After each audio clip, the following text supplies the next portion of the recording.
The snow was falling so heavily that evening that the streetlights glowed like halos in the white darkness.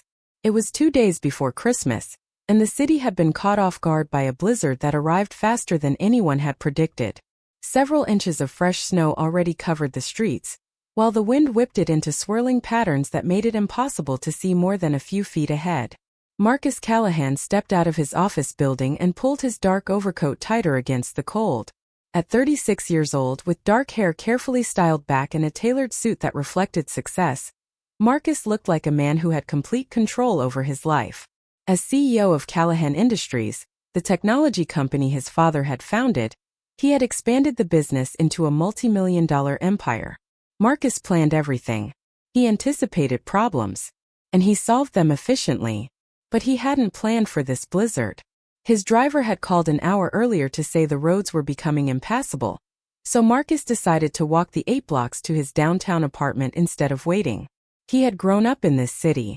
A little snow wouldn't stop him. The streets were nearly empty. Most businesses had closed early, and the few people still outside had already rushed home. The city felt abandoned, wrapped in white silence broken only by the wind. Marcus had walked about 2 blocks when he saw her. At first, she looked like nothing more than a small bundle sitting on the stone steps of an old brownstone building. He might have walked right past if the shape hadn't moved.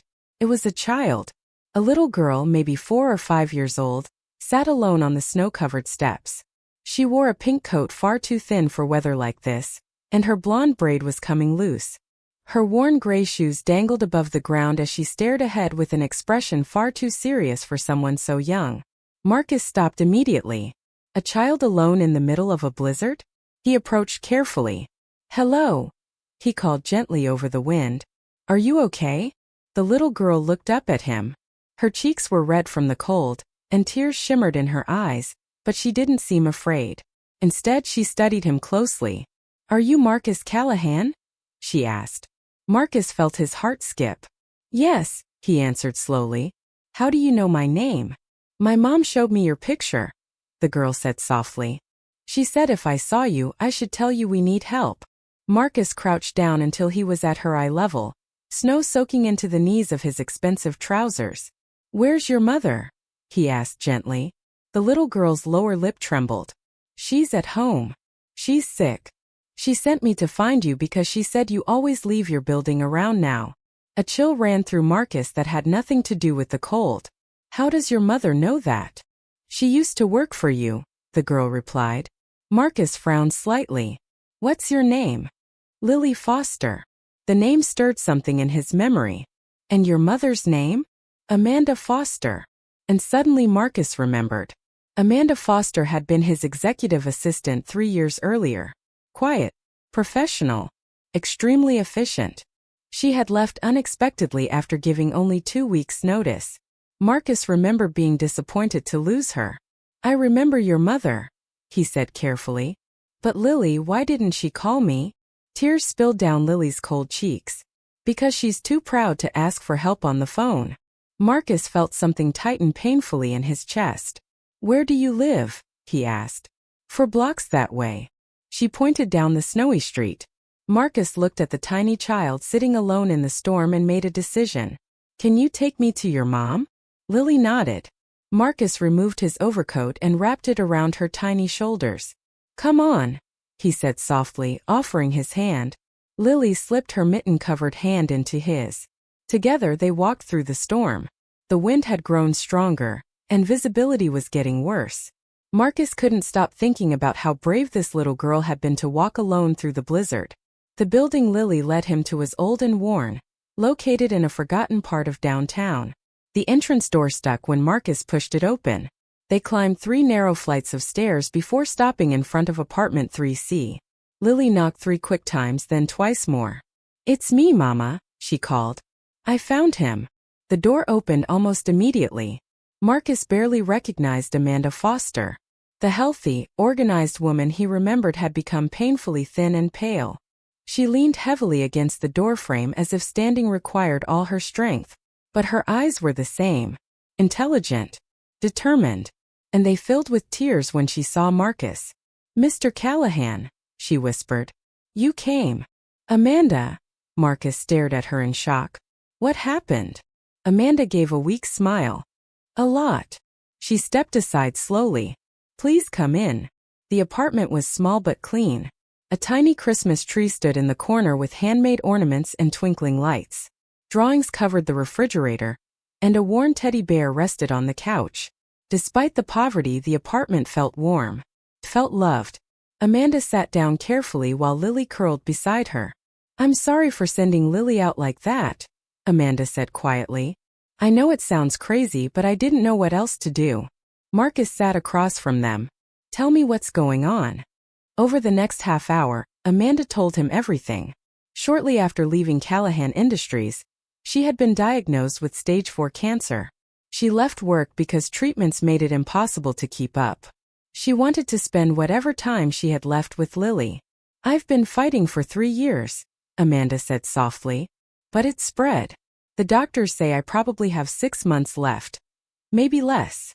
Marcus swallowed hard. My biggest fear isn't dying, Amanda continued. It's leaving Lily alone. You don't have family? Marcus asked. Amanda shook her head. My parents are gone. Lily's father was never involved. Silence filled the room. Finally, Marcus asked the question that had been haunting him. So why me? Amanda looked directly at him. Because I worked for you for 2 years, Mr. Callahan. I saw the kind of man you are. Marcus didn't speak. And I know you lost your wife 5 years ago. The mention of Sarah hit him like a punch. Amanda gathered her courage. I know you don't have children. And I thought maybe you might consider taking care of Lily when I'm gone. Marcus stared at her. The request hit him with overwhelming force. Amanda was asking him to adopt her daughter, a child he had just met. Amanda. His voice sounded uncertain, something that almost never happened. That's a huge thing to ask. I know, Amanda whispered, tears filling her eyes. But I had to try. She looked at Lily. She deserves a home. A real future. Someone who'll love her. Marcus looked at the little girl sitting quietly beside her mother. Then Lily spoke in a tiny voice. I'd be good, she said softly. I promise I wouldn't be any trouble. Something inside Marcus broke. He thought about the empty apartment waiting for him. The years he had spent burying himself in work after Sarah's death. The children he and Sarah had once dreamed of having.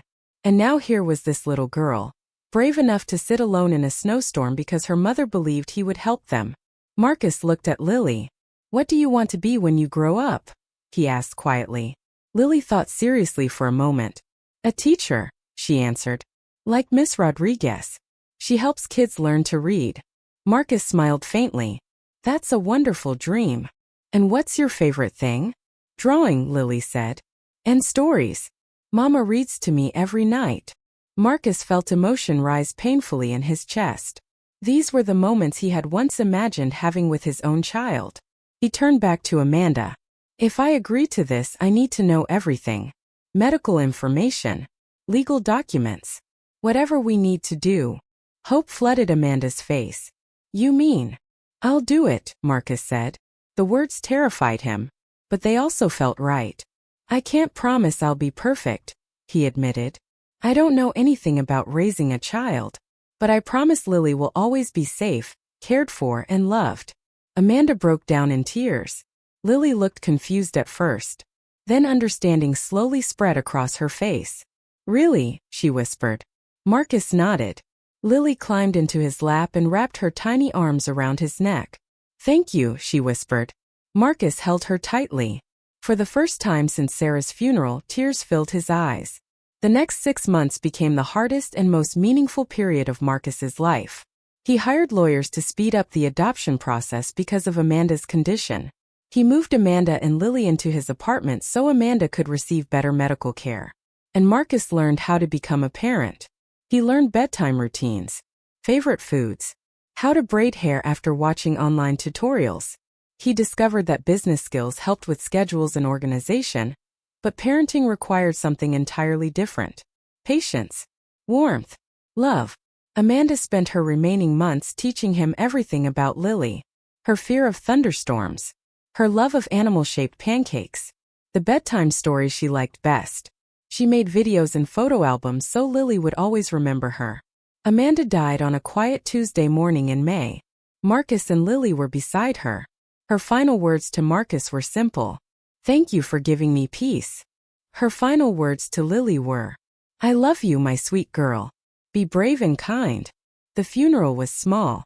Marcus held Lily's hand through the entire service while they both cried. 2 weeks later, the adoption became official. Marcus Callahan legally became Lily's father, and Lily Foster became Lily Callahan. Marcus framed the adoption certificate and placed it beside the photo of him and Sarah on their wedding day. Life changed completely.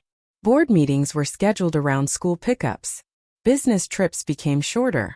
His once silent apartment filled with toys, laughter, and occasional tantrums. And for the first time in years, Marcus truly lived again.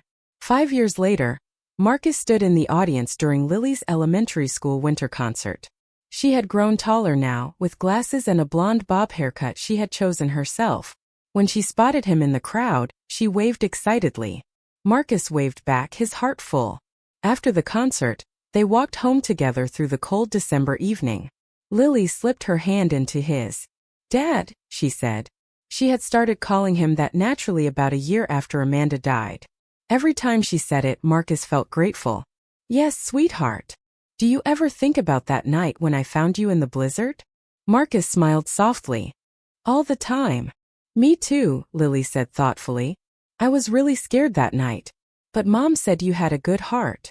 Marcus felt tears sting his eyes. "Your mother was an incredible woman," he said quietly.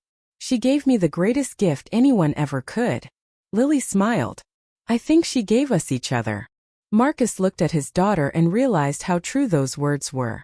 Amanda Foster had given Lily a future, and she had given Marcus a reason to live fully again. Years later, Lily would tell people about the night she sat alone on snowy steps waiting for a man she had never met. She would talk about her mother's courage and her father's kindness, about how love can create families in the most unexpected ways. And Marcus would always remember the blizzard night when a little girl changed his life forever. The night he learned that sometimes the greatest plans are the ones we never make. That love isn't just something that happens to us. It's something we choose every single day. Amanda Foster taught them both one final lesson: that asking for help is not weakness, that trusting someone with what matters most is an act of faith, and that sometimes the most important thing we can do is simply say yes. Marcus had said yes to a dying woman's desperate request, and in doing so, he found his way back to hope, back to family, back to life, because that's what love does. It turns strangers into family. It turns endings into beginnings. And even in the darkest storms, it helps us find our way home.